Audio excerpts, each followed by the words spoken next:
பாவை பாசுரம் 19. குத்து விளக்கெரிய கோட்டுக்கால் கட்டில் மேல் மெத்தென்ற பஞ்ச சயனத்தின் மேலேறி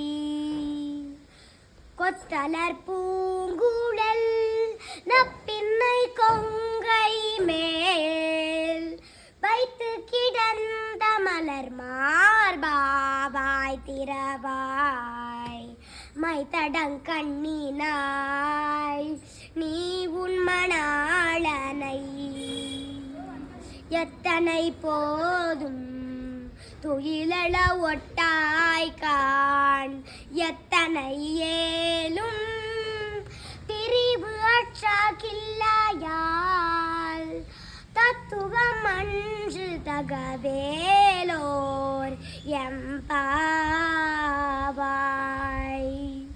ஆண்டாள் திருவடிகளே சரணம். சர்வம் ஸ்ரீ கிருஷ்ணார்ப்பணம்.